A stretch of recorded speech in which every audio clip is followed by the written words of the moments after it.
too late. We've already started filming. Have we really? Yeah. Oh, perfect. Oh, my knee. Does this bring back bad memories? Ouch. Or is this the safest type This is the safest type of cycling you can do. And the most effective. Thank you, Anthea. Yes. Do I always put it on upside down? Yeah. Yeah, that's upside down. Can you see how mine's put on correctly? And how yours is do you just pinch the shirt? Yeah. Oh. But see how yours still putting it that way? Face it downwards. Oh, it's meant to be down. Yeah, that way Oh. it doesn't catch your breathing. I like that, like, what is it, ASMR sort of vibe to the coach's corner. People are going to hate this episode. I hate this episode. Hey guys, welcome to Coach's Corner. Kind of podcast, kind of YouTube, kind of Instagram video series. Kind of ASMR. About one topic pertaining to strength training, whether it's coaching, lifting, whatever, on the greatest piece of exercise equipment ever created. The only one you need. And I'm Andy. You can follow me at Train with Andy. This is Ash. You can follow him at Next Step Strength. Or in life. I don't mind. Around? Yeah, just around. A crowd's nice. Today we're going to talk about a topic. Go for it. I would love you to inform me on the topic. I was thinking... You're riding so badly. Your knee. My knee hurts so much. Actually, this is a good topic. Modifying things when your athlete is injured. So we know, oftentimes athletes do things outside of their training or within training, or they just do things in work, and Yep. sometimes there is an accident, or over time little movement deficiencies that cause injuries. Yep. Let's talk about how we amend the program Yep. to the athlete. Because as coaches, what we often do is we like to write plans. We have an idea of where an athlete's going to be in 5 weeks, 8 weeks, 12 weeks, 16 weeks, all the way up, sometimes to a year if we're planning for some bigger competitions. Yep. Okay.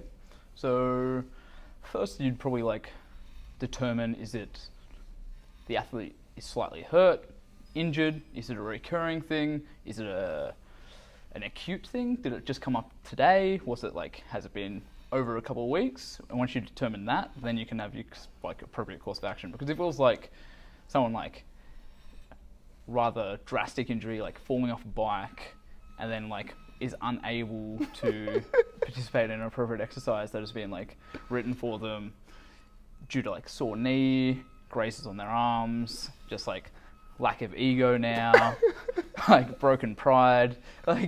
When that happens, you need to be okay, what movements can you do and what movements can't you do? And also, what movements can you do that don't exacerbate your issue? And realistically, the movements you can do, go ahead. Doesn't really matter.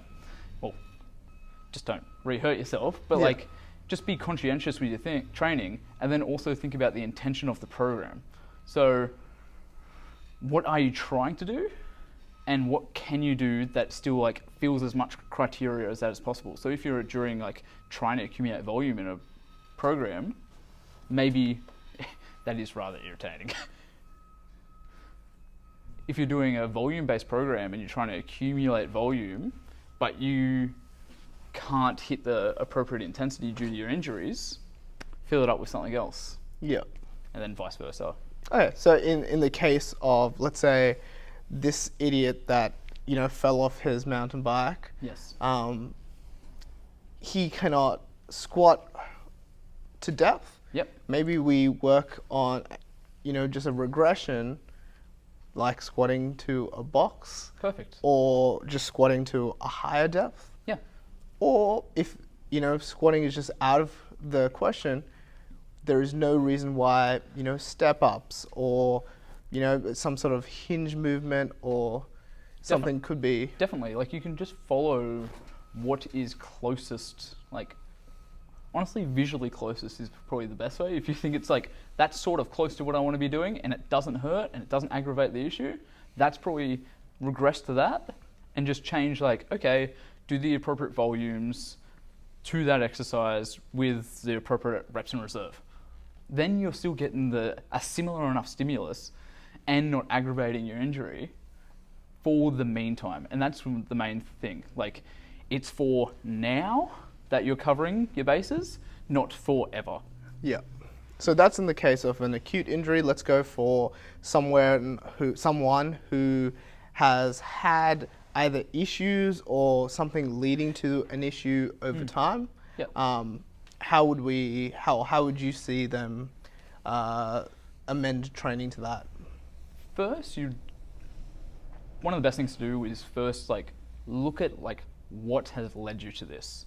So has there been a drastic change in training variables over? That's like usually, unless it's like a movement deficiency over time, it's usually a drastic change in training variables in a short period of time. Yeah. That will So lead like to, a change in frequency, a change in overall tonnage, a change if you in... double your training tonnage in like 2 weeks for one exercise, and you're like, oh no, my knees hurt after going from 2 days a week squatting to 6 days a week squatting.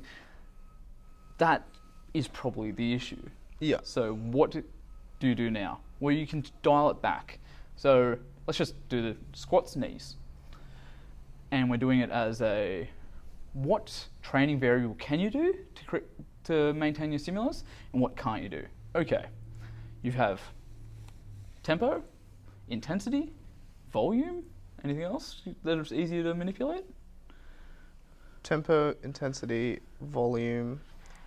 I guess frequency is one as well. Yeah, absolutely. And we'll just call that and chuck that in the bucket of volume. Yeah, okay. So let's just say you're doing back squats.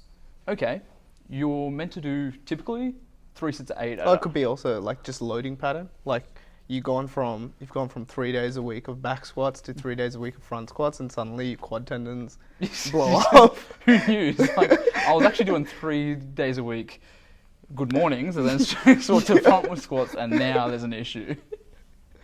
So let's just say we're doing like 3 sets of 5 of 100 kilos, to make an easy number. Okay, is it the 3 sets of 5, so the 15 reps, that is too much for you? Doing that 3 times a week? Okay, you can't do that. Maybe you can go up to like some heavy singles and do some like, you're just doing like 5s are hard, but if you do 1 or 2 reps, it doesn't aggravate it. Okay, present a stimulus, maybe you have to go a little bit heavier, a few more sets. Okay, maybe it's once I get up to 90 kilos, that's when it starts hurting. Okay, let's dial the weight back a little bit. When I just do my regular squat pattern, it really hurts. But when I change it to like a 4-second tempo and a pause, then it doesn't hurt. Okay, dial the weight back, maybe you have to dial the volume back, but to do that like tempo work, that can be what you work on, and then gradually over time, control your variables, check, and then increase back up to normal, like your normal levels over time. Yeah, that's a good answer. I guess the only extra thing like to throw in there would be like, let's say you figure out like one knee is hurting, Yeah. and your other is not, then that's a clear sign that it's probably like a movement pattern Yeah. imbalance or deficiency. Yeah. It's also like, is it achy or is it injured? Like, Yes.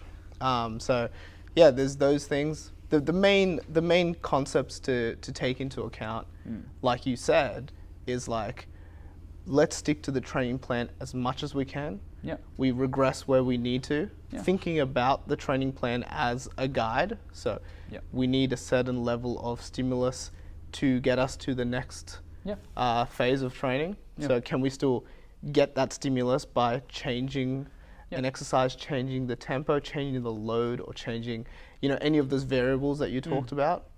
And then lastly, it's just making sure that you are still showing up to the gym. 100%.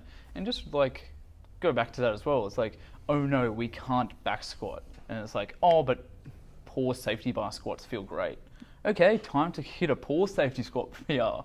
Like, it's okay to take the time away from the thing that hurts, like recover, get some easy gains in other areas. Like that might be a time if you have to dial back and focus on rehab for this one specific area.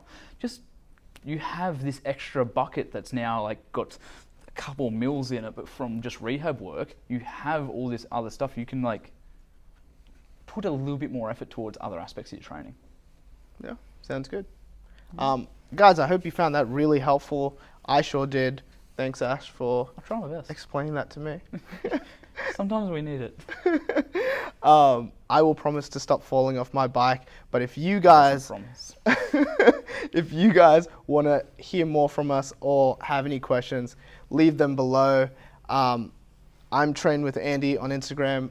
Ash Next Step Strength. You can follow Raw Barbell Club on all of our social media. So that's Instagram, YouTube, Facebook, Snapchat, wherever you want. Just like the video, follow, share, and thank you, Avanti. Thank you, Fanti. Always, as always.